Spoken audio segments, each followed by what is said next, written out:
Hello বন্ধুরা, আমাদের প্রত্যেকেরই একটা করে মাস্টার কার্ড প্রয়োজন। কারণ হচ্ছে ব্যক্তিগতভাবে হোক আর বাণিজ্যিকভাবে হোক, যে কোনো কারণে আমাদের একটি করে মাস্টার কার্ড লাগবেই। কিন্তু এই মাস্টার কার্ডটি পেতে হলে আপনাকে অনেক অনেক হয়রানির ভিতরে ঢুকতে হবে, এমনকি হয়রানিতে পড়তে হবে। তো এই জন্য নতুন কিছু আপডেট ফিচার নিয়েই আজকে আলোচনা হচ্ছে যে আপনি কিভাবে খুব সহজে অল্প সময় মাস্টার কার্ড পেয়ে যাবেন, সেই বিষয় নিয়ে আজকে কথা বলবো।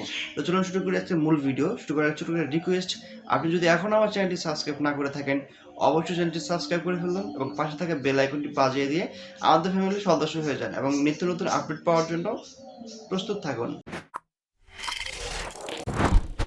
এখন বলবো যে মাস্টার কার্ড আপনি কিভাবে পেতে পারেন। মাস্টার কার্ড আপনার আগে হয়তো বা ব্যাংকে গিয়ে করতে হইতো, ব্যাংকের মাধ্যমে বা ভিসা কার্ডের মাধ্যমে বা অন্য কোনো জায়গায় গিয়ে মাস্টার কার্ডটা করতে হইতো।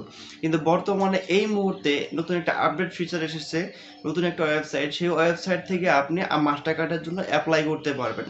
তো অ্যাপ্লাই বাবদ আপনাকে কোনো ফিস দিতে হবে না, একদম ফ্রিলে আপনি অ্যাপ্লাই করতে পারবেন। আপনি জাস্ট গুগলে গিয়ে সার্চ করবেন www.mastercard.bangladesh.com লিখে সার্চ করলেই অনেকগুলা অপশন আপনার সামনে চলে আসবে এবং অনেক ওয়েবসাইট চলে আসবে। এর মাঝে যেটা অ্যাপ্লাই লেখা আছে 2022 বা 21, সেটাতে আপনি ক্লিক করে সেখান থেকে আপনি প্রয়োজনীয় তথ্য দিয়ে মাস্টার কার্ডের জন্য অ্যাপ্লাই করবেন। এখন মাস্টার কার্ডের জন্য কিভাবে অ্যাপ্লাই করবেন? কারণ হচ্ছে মাস্টার কার্ডে অ্যাপ্লাই করতে গেলে বিভিন্ন ঝামেলা ঢুকতে হয়, বিভিন্ন ঝামেলা পড়তে হয়। আর সেখানে আপনি যে ফাইলগুলো দিবেন সেই ফাইলগুলো 100 মেগাবাইটের বেশি হওয়া যাবে না।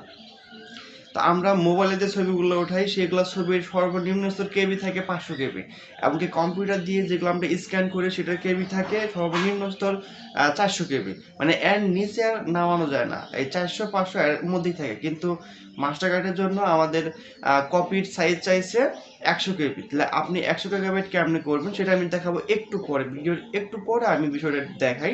আগে আমি বলে নেই যে কি কি লাগবে। মাস্টার কার্ডে আবেদন করার জন্য আপনার প্রথমত আপনার 1 কপি ছবি লাগবে। এরপর আপনার ভোটার আইডি কার্ডের ফটোকপি বা আইডি কার্ডটা স্ক্যান করে রাখবেন। এরপর আপনার যদি কোনো ভিসা কার্ড থাকে বা ডেবিট কার্ড থাকে, ক্রেডিট কার্ড থাকে, যে কোনো ব্যাংকের যে কোনো কার্ড থাকলেই চলবে, সেই কার্ডটা আপনি স্ক্যান করে দিবেন এবং কার্ডের যে নাম্বারগুলো সেই নাম্বারগুলো নোট করে নেবেন, কারণ সেই নাম্বারগুলো লাগবে। এবং কি আপনার যদি কোনো সরকারি ব্যাংকের ভালো একটা অ্যামাউন্টের বিশাল বড় একটা অ্যামাউন্টের যদি ব্যাংকের চেক থাকে, সেক্ষেত্রে আপনি সেই চেকের মাধ্যমেও আবেদন করতে পারবেন। তো এরকম যদি কারণ না থাকে সেক্ষেত্রে আপনি ডেবিট কার্ড, ক্রেডিট কার্ড অথবা ভিসা কার্ডটাই বেশি লাগে।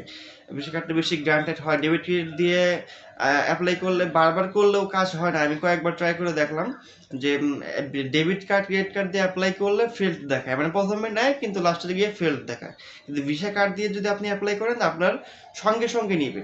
তো এই জন্য আপনাকে যেটা বলবো আমি, যে আপনি অবশ্যই ভিসা কার্ড দিয়ে অ্যাপ্লাই করার চেষ্টা করবেন।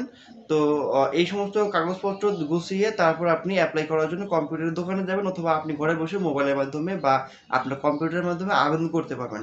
তো এখন বলি যে প্রথমে যে বললাম যে ফাইলের সাইজ হতে হবে 100 মেগাবাইট, মানে 100 MBর উপরে হওয়া যাবে না ফাইলের সাইজ। তো ফাইলের সাইজ আপনি কিভাবে 100 মেগাবাইট করবেন, না 100 MB করবেন? 100 MB করার জন্য প্রথমত আপনি গুগলে গিয়ে সার্চ করবেন জেপিজি টু পিডিএফ। যেহেতু আমাদের ওখানে পিডিএফ আর কি সাপোর্টেড, সেহেতু আমরা পিডিএফ করে নেব। JPG two PDF less than 100 megabyte লিখে সার্চ করবেন। সার্চ করলে ফার্স্টে যে ওয়েবসাইটটা আসবে 100 মেগাবাইটের ওয়েবসাইট, সেই ওয়েবসাইটে ঢুকবেন। ঢোকার পর সেখানে ফাইল আপলোড করতে বলবে, ফাইল আপলোড করবেন। তো আমি প্র্যাকটিক্যালি একটু আপনাদের কম্পিউটারে দেখাই, তাহলে হয়তো আপনারা ভালো বুঝতে পারবেন। ফাইলের সাইজ কমানোর জন্য আপনি ব্রাউজারে চলে এসে সার্চ করবেন JPG two PDF less than 100 কেবি লিখে সার্চ করবেন। সার্চ করার পর প্রথমে ফার্স্টে যে ওয়েবসাইটটা এটাতে ক্লিক করবেন। ক্লিক করার পর এখানে বলছে সিলেক্ট জেপিজি, এখান থেকে আপনি যে কোনো একটা জেপিজি সিলেক্ট করে নেবেন। সাপোজ আমি আপনাদের দেখানোর জন্য যে কোনো একটা জেপিজি আমি এখানে সিলেক্ট করলাম। করার পর জাস্ট কনভার্ট টু পিডিএফ, পিডিএফে ক্লিক করবেন। কনভার্ট করার পর দেখেন যে এখানে কিন্তু 593 কেবি, মানে আমি যে ফাইলটা আপলোড করছি সেই ফাইলের কেবি হচ্ছে 593 কেবি সাইজ। তাহলে যেহেতু আমার মাস্টার কার্ডের ভিতরে চাইছে মাত্র 100 কেবি, আমি 100 কেবি কিভাবে তৈরি করব? সেই জন্য জাস্ট নিচের যে এই যে দেখেন যে একটা কম বেশ করার জন্য একটা অপশন আছে, আপনি এটা কমাবেন। প্রথমত আমি একটু কমাই দিয়ে 88 দিলাম, এখন দেই 110 কেবি, আর একটু কমাই, অ্যাপ্লাই। এখন দেখেন 53 কেবি হয়ে গেছে এটা। তো আপনার যদি 53 কেবি হয়ে যায়, যদি 100 কেবির নিচে আসলেই জাস্ট আপনি এখানে যে ডাউনলোড নামের অপশন আছে এখানে ক্লিক করলে এটা ডাউনলোড হয়ে যাবে। দেখেন ও খুব সহজে আপনি একটা ফাইলের সাইজ 100 কেবির নিচে করতে পারবেন, এমনকি 100 কেবিও করতে পারবেন।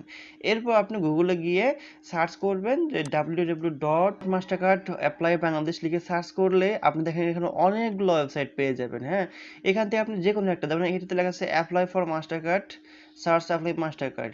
আপনি এটাতেও ক্লিক করতে পারেন, এটাতেও করতে পারেন, মানে অনেকগুলো ওয়েবসাইট আছে। কিন্তু এখন এটা পুরোপুরিভাবে এখনো চালু হয় নাই, চালু হইতে হয়তো বা 3-4 দিন সময় লাগতে পারে। যে এটা একদমই নতুন সিস্টেম, একদমই নতুন, তো হয়তো বা এটা স্টার্ট করতে 2-1 দিন সময় লাগতে পারে। তো আপনারা এখন থেকে আবেদন করে ফেলেন, কারণ এখানে অনেক অনেক আবেদন জমা হয়ে যাবে।